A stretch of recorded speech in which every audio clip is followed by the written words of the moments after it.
2 மக்கபேயர் அதிகாரம் 1.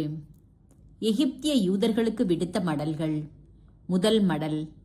எகிப்து நாட்டில் உள்ள தங்கள் யூத உறவின் முறையினருக்கு எருசலேமிலும் யூதேயா நாட்டிலும் உள்ள யூத உறவின் முறையினர் நலனும் அமைதியும் பெருக வாழ்த்தி எழுதுவது. கடவுள் உங்களுக்கு நன்மை செய்து நம்பிக்கைக்குரிய தம் அடியார்களான ஆபிரகாம், ஈசாக்கு, யாக்கோப்பு ஆகியோருடன் தாம் செய்து கொண்ட உடன்படிக்கையை நினைவு கூர்வாராக. தம்மை வழிபடவும் தமது திருவுளத்தை பரந்த உள்ளத்தோடும் தாராள மனதோடும் நிறைவேற்றவும் வேண்டிய இதயத்தை உங்கள் அனைவருக்கும் அளிப்பாராக. தம்முடைய திருச்சட்டம் கட்டளைகளை பொறுத்தவரை உங்களுக்கு திறந்த உள்ளத்தையும் அமைதியையும் அருள்வாராக. உங்கள் மன்றாட்டுகளுக்கு செவி சாய்ப்பாராக. உங்களோடு ஒப்புரவு செய்து இடுக்கண் வேளையில் உங்களை கைவிடாதிருப்பாராக. இப்போது நாங்கள் இங்கு உங்களுக்காக இறைவனிடம் வேண்டிக் கொண்டு வருகிறோம்.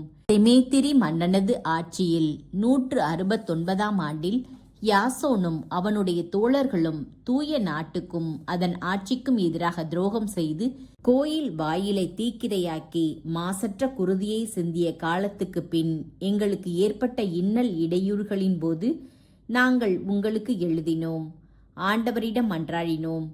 எங்கள் மன்றாட்டு கேட்கப்பட்டது.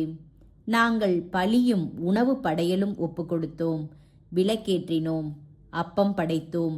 எனவே நீங்கள் கிஸ்லேவ் மாதம் கூடார திருவிழாவை கொண்டாட கருத்தாயிருங்கள். 188ஆம் ஆண்டு இது எழுதப்பெற்றது. 2ஆம் மடல்.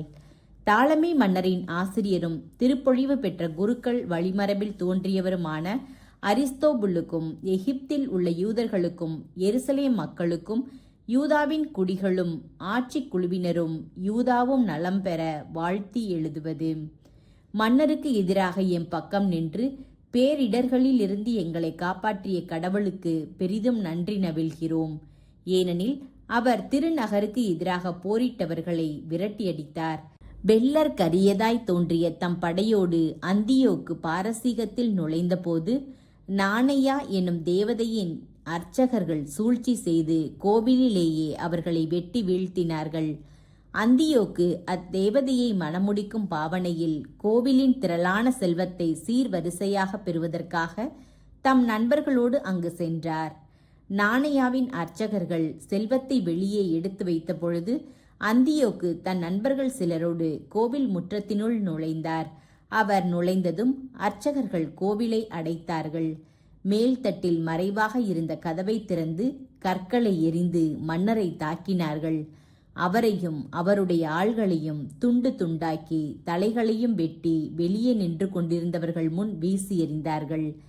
இறை பற்றில்லாதவர்களுக்கு தண்டனை தீர்ப்பு வழங்கிய நம் கடவுள் எல்லாவற்றிலும் போற்றப்படுவாராக. கிஸ்லேவ் மாதம் 25ஆம் நாள் கோவிலின் தூய்மைப்பாட்டு விழாவை நாங்கள் கொண்டாடவிருக்கிறோம். நெகேமியா கோவிலையும் பலிபீடத்தையும் மீண்டும் கட்டியெழுப்பி பலி செலுத்திய வேளையில் தோன்றிய நெருப்பை நினைவு கூறும் கூடார திருவிழாவை நீங்களும் கொண்டாடுமாறு உங்களுக்கு இதை அறிவிப்பது முறை என்று எண்ணினோம். ஏனெனில் நம் மூதாதையர் பாரசீகத்திற்கு நாடு கடத்தப்பட்ட பொழுது இறைப்பற்று உடையவர்களாய் அன்று விளங்கிய குருக்கள் பலிபீடத்தினின்று யாரும் அறியாதவாறு நெருப்பை எடுத்து ஒரு பால் கிணற்றில் இருந்த பொந்து ஒன்றில் மறைத்து வைத்தார்கள். அந்த இடம் எவருக்கும் தெரியாதவாறு பார்த்து கொண்டார்கள்.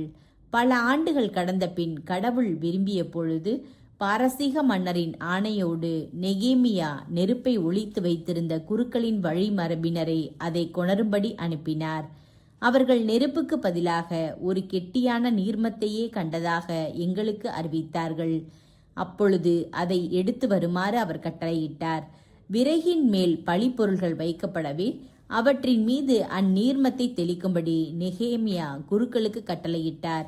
அவ்வாறே செய்யப்பட்டது. முன்னர் முகில்களால் மூடப்பட்டிருந்த கதிரவன் சிறிது நேரத்திற்கு பின் ஒளிரத் தொடங்கினான். உடனே பெரும் நெருப்பு பற்றி எரிந்தது. அதனால் அனைவரும் வியப்படைந்தனர். பழிப்பொருள்கள் எரிந்து கொண்டிருந்த வேளையில் குருக்களும் மற்ற அனைவரும் வேண்டுதல் செய்தார்கள். யோனத்தான் வழிநடத்த நெகேமியாவைப் போல மற்றவர்களும் அதற்கு பதில் உரைத்தார்கள்.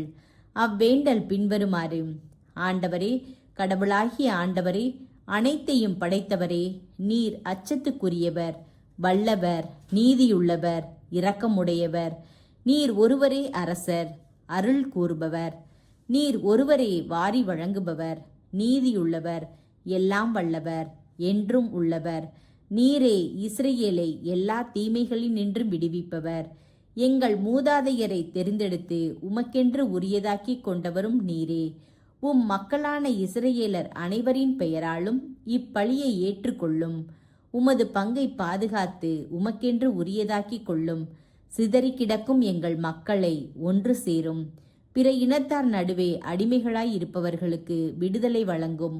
புறக்கணிக்கப்பட்டவர்களையும் வெறுத்து ஒதுக்கப்பட்டவர்களையும் கனிவுடன் கண்ணோக்கும். நீரே எங்கள் கடவுள் என பிற இனத்தார் அறிந்து கொள்ளட்டும். எங்களை ஒடுக்குகிறவர்களையும் இருமாப்பு கொண்டு கொடுமைப்படுத்துகிறவர்களையும் தண்டியும். மோசே வாக்களித்தது போல் உமது தூய இடத்தில் உம் மக்களை உறுதிப்படுத்தும். பின்பு குருக்கள் புகழ்பாய் இசைத்தார்கள். பழி பொருள்கள் முற்றிலும் எரிந்த பின் எஞ்சியிருந்த நீர்மத்தை பெரிய கற்களின் மேல் ஊற்றும்படி நெகேமியா பணித்தார். அவ்வாறு செய்தபோது தீப்பிழம்பு கொழுந்துவிட்டெரிந்தது. ஆனால் பலிபீடத்திலிருந்து எழுந்து வந்த பேரொளி முன் அது மங்கிவிட்டது. இது பற்றிய செய்தி எங்கும் பரவியது. நாடு கடத்தப்பட்ட குருக்கள் தீயை மறைத்து வைத்த இடத்தில் நீர்மம் காணப்பட்டதும் அதை கொண்டு நெகேமியாவும் அவரோடு இருந்தவர்களும் பழிப்பொருள்களை எரித்து தூய்மைப்படுத்தியதும் பாரசீக மன்னருக்கு அறிவிக்கப்பட்டது. மன்னர் இது பற்றி கேட்டறிந்தார். அந்த இடத்தை சுற்றி அடைத்து அதை தூய இடமாக அமைத்தார். அங்கிருந்து கிடைத்த திரளான வருவாயிலிருந்து மன்னர் தாம் விரும்பியவர்களுக்கு அன்பளிப்புகள் வழங்குவார். நெகேமியாவும் அவரோடு இருந்தவர்களும் அந்த நீர்மத்தை நெப்தார் என்று அழைத்தார்கள். அதற்கு தூய்மைப்பாடு என்பது பொருள். ஆனால் நெப்தாய் என்றே பலரும் அதை அழைக்கின்றனர்.